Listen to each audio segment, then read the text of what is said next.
Polaris by H.P. Lovecraft. Into the north window of my chamber glows the pole star with uncanny light. All through the long hellish hours of blackness it shines there, and in the autumn of the year, when the winds from the north curse and whine, and the red-leaved trees of the swamp mutter things to one another in the small hours of the morning under the horned waning moon, I sit by the casement and watch that star. Down from the heights reels the glittering Cassicopia as the hours wear on, while Charles Wayne lumbers up from behind the vapor-soaked swamp trees that sway in the night wind. Just before dawn, Arcturus winks ruddily from above the cemetery on the low hillock, and Camaborancy shimmers weirdly afar off in the mysterious east. But still, the pole star leers down from the same place in the black vault, winking hideously like an insane watching eye which strives to convey some strange message, yet recalls nothing save that it once had a message to convey. Sometimes, when it is cloudy, I can sleep. Well do I remember the night of the great aurora, when over the swamp played the shocking coruscations of the demon light. After the beam came clouds, and then I slept. And it was under a horned waning moon that I saw the city for the first time. Still and somnolent did it lie, on a strange plateau in a hollow between strange peaks. Of ghastly marble were its walls and its towers, its columns, domes, and pavements. In the marble streets were marble pillars, the upper parts of which were carven into the images of grave, bearded men. The air was warm and stirred not, and overhead, scarce 10 degrees from the zenith, glowed that watching pole star. Long did I gaze on the city, but the day came not. When the red Aldebaran, which blinked low in the sky but never set, had crawled a quarter of the way around the horizon, I saw light and motion in the houses and the streets. Forms strangely robed but at once noble and familiar walked abroad, and under the horned waning moon men talked wisdom in a tongue which I understood, though it was unlike any language which I had ever known. And when the red Aldebaran had crawled more than halfway around the horizon, there were again darkness and silence. When I awakened, I was not as I had been. Upon my memory was graven the vision of the city, and within my soul had arisen another and vaguer recollection, of whose nature I was not certain. Thereafter, on the cloudy nights when I could not sleep, I saw the city, often under the hot, yellow rays of a sun which did not set, but wheeled low in the horizon, and on clear nights the pole star leered as never before. Gradually I came to wonder what might be my place in that city on the strange plateau betwixt strange peaks. At first content to view the scene as an all-observant, uncorporeal presence, I now desired to define my relation to it, and to speak my mind amongst the grave men who conversed each day in the public squares. I said to myself, "This is no dream, for by what means can I prove the greater reality of that other life in the house of stone and brick south of the sinister swamp and the cemetery on the low hillock where the pole star peeps into my north window each night?" One night, as I listened to the discourses in the large square containing many statues, I felt a change, and perceived that I had at last a bodily form. Nor was I a stranger in the streets of Olatho, which lies on the plateau of Sarkia, betwixt the peaks of Noten and Kittiponek. It was my friend Alos who spoke, and his speech was one that pleased my soul, for it was the speech of a true man and patriot. That night had the news come of Dikos' fall, and of the advance of the Anutos, squat, hellish yellow fiends who 5 years ago had appeared out of the unknown west to ravage the confines of our kingdom, and to besiege many of our towns.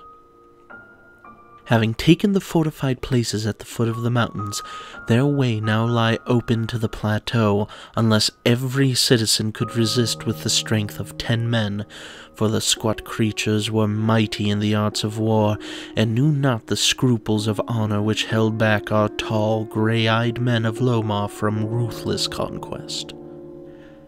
Alos, my friend, was commander of all the forces on the plateau, and in him lay the last hope of our country. On this occasion he spoke of the perils to be faced and exhorted the men of Olitho, bravest of the Lomarians, to sustain the traditions of their ancestors, who when forced to move southward from Zabna before the advance of the great ice sheet, even as our descendants must someday flee from the land of Lomar, valiantly and victoriously swept aside the hairy, long-armed cannibal Napkas that stood in their way. To me, Alos denied the warrior's part, for I was feeble and given to strange faintings when subjugated to stress and hardships. But my eyes were the keenest in the city, despite the long hours I gave each day to the study of the Narratic manuscripts and the wisdom of the Zabnarian fathers. So my friend, desiring not to doom me to inaction, rewarded me with that duty which was second to nothing in importance. To the watchtower of Thapnin he sent me, there to serve as the eyes of our army. Should the Anutos attempt to gain the citadel by the narrow pass behind the Peak Noten, and thereby surprise the garrison, I was to give the signal of fire which would warn the waiting soldiers and save the town from immediate disaster. Alone I mounted the tower, for every man of stout body was needed in the passes below. My brain was sore dazed with excitement and fatigue, for I had not slept in many days, yet my purpose was firm, for I loved my native land of Lomar, and the marble city of Olitho that lies betwixt the peaks of Noten and Kediponek. But as I stood in the tower's topmost chamber, I beheld the horn-waning moon, red and sinister, quivering through the vapors that hovered over the distant valley of Banoff, and through an opening in the roof glittered the pale pole star, fluttering as if alive, and leering like a fiend and tempter. Methought its spirits whispered evil counsel, soothing me to traitorous somnolence as a damnable rhythmical promise which it repeated over and over. Slumber watcher till the spheres, 26,000 years, have revolved and I return to the spot where now I burn. Other stars anon shall rise to the access of the skies, stars that soothe and stars that bless with the sweet forgetfulness. Only when my round is o'er shall the past disturb thy door. Vainly did I struggle with my drowsiness, seeking to connect these strange words with some lore of the skies which I had learned from the Narratic manuscripts. My head, heavy and reeling, drooped to my breast, and when next I looked up, it was in a dream, with the pole star grinning at me through a window from over the horrible and swaying trees of a dream swamp. And I am still dreaming. In my shame and despair, I sometimes scream frantically, begging the dream creatures around me to waken me ere the Inutos steal up the pass behind the Peak Known and take the citadel by surprise.